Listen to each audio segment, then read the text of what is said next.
Okay, so I wanted to play with you about a process that I've been working on and had some amazing results with, and see what comes out of that. So let's talk about what the vibrational components of it are, because if you're having success with it, then it is vibrationally accurate. Yeah, it's okay. So so we'll talk about that. So 60 days ago, I had an epiphany, right? And I said, and it's ridiculous to say it because you've been telling us so many times in so many ways, and I finally was like, dummy, I get it, right? So I said, I'm going to, for the next 30 days, I wrote out a calendar, and I said, for 30 days, every day, I'm going to look at this calendar, and I'm going to write down the things that I'm doing to make sure that I stay happy. Here's the things that I like to do, here's the things that get me in that positive place. And it forced me, early on it was a struggle because I'd forget, oh yeah, the calendar, I gotta go do something to make me happy, which sounds crazy. But started to do that, and after a while it picked up momentum. And one of the things that I did was, I wrote you a thank you letter for all the amazing things that happened as a result of the process, which hadn't happened yet. And so every day, twice a day, I would read that letter, picturing the hot seat and me reading it, or me saying it to you as if it had already happened. And I won't read the whole letter here, but some of the things that I... So let's just talk about the vibrationally accurate components so far. Okay. So by writing the letter now about something that hadn't manifested as if it already had manifested, you blurred the lines of present and future and focused upon the vibration, which caused you to offer a vibration that was not split. And when a vibration isn't split and you focus upon it in a steady way, manifestations come to the vibration. Doesn't matter. Everything is now. So whether you're thinking about the past or the present or the future, you're doing it all right now. Right. I've found the vibrational frequency and I'm practicing it now because of something that is coming.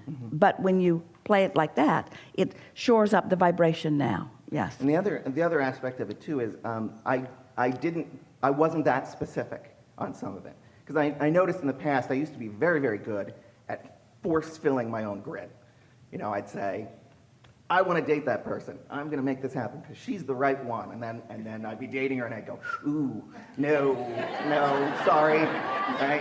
So, but I was very good at that. I could pick jobs. I'm going to get that job and it's going to be awesome. And I would get it and I would be miserable. So this, I talked about, I was less specific. And I said, okay, so one of the things is I've always wanted to be in business with my best friend, and we're going to finally figure out something that's going to be in a fun field that I maybe have no business in, but we're gonna make that happen finally, and I'm gonna finally find the love of my life. And I wrote down all the attributes of this woman, and I found that in reading it, by the time in reading this letter to myself, pretending it had all already happened, I was in love with her, right? I didn't even know her, but the list was exhaustive, and it's like, this is the most amazing woman on the planet.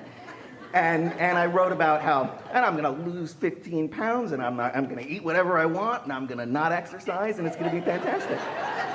So I'm reading this miracle thing, and so over the 30 days, or 60 now, I didn't lose 15 pounds, I lost 17 pounds.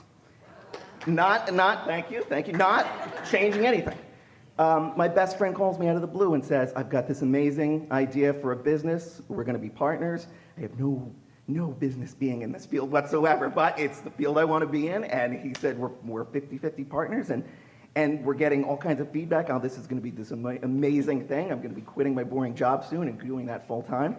And then out of nowhere, a woman who I have carried a torch for 10 years, who we've been very, very good friends, all of a sudden one day says to me, I don't know why I'm saying this, but I can't not anymore. I am in love with you. And she is amazing, like amazing, and she's everything that's on the list. She was all of those things, and I'm sitting there and I keep looking at her going, really, me?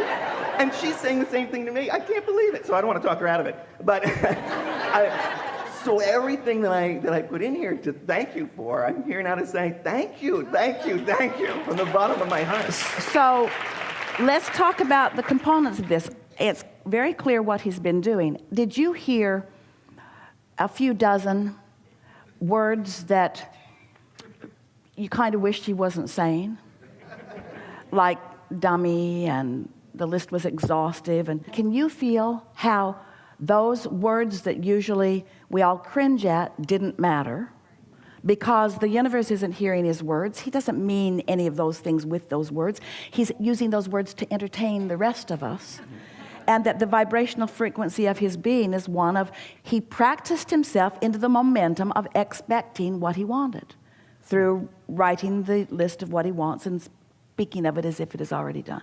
Yeah. Genius. That was the one half of it, and the other half was, so when I was doing those things to make myself happy, I wasn't doing it saying, okay, now I'm going to pet my cat because somewhere the love of my life is coming, right? And I wasn't doing it to try to make it happen. I was saying, I got that in the letter. I'm already going to be thanking Abraham and Esther and everybody. I get it. She's going to come out of nowhere. So right now, I'm just going to have fun petting the cat or doing whatever was on my list of fun things to do. Well, hear what you're saying. This is an important thing, because what he's saying is he gets it, that there's step one, ask for what you want. Step two, the universe has already lined it up. And step three, getting in the place of allowing what you want. But the important thing about the reason that you might want to pet your cat is in petting your cat, you're doing the step three thing. You can't do step one and step three at the same time.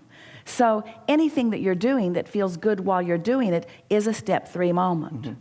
There are two things that you talked about that we really think are worth shining a little light on because of how effectively they worked for you, and we just want to talk about what that is. The first thing is, when you are trying to motivate something into being, when you're trying to hammer it into being, you talked about that a little bit, there is this belief within you that there is some hurdle to overcome.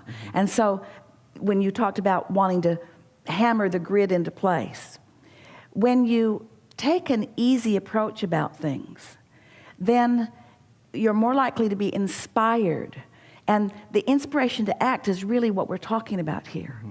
So by practicing the thoughts that feel good about the things that you really care about, you practice the vibration until you are chronically in this place of allowing what you want. Mm-hmm. It's like on this emotional scale of spinning grid point of attraction discs, you found yourself chronically in that happy, good feeling place, because what you had written and what you were reading and what you therefore practiced into a place of expectation got you there so that you were chronically there. Mm-hmm. So that anything that is a vibrational match to that kind of momentum has to join you there. Mm-hmm. So we just want to point out the difference between being there and attracting up to where you are things that match it, as opposed to being in a place of trying to make it happen and trying to push things along. It's like pushing a noodle.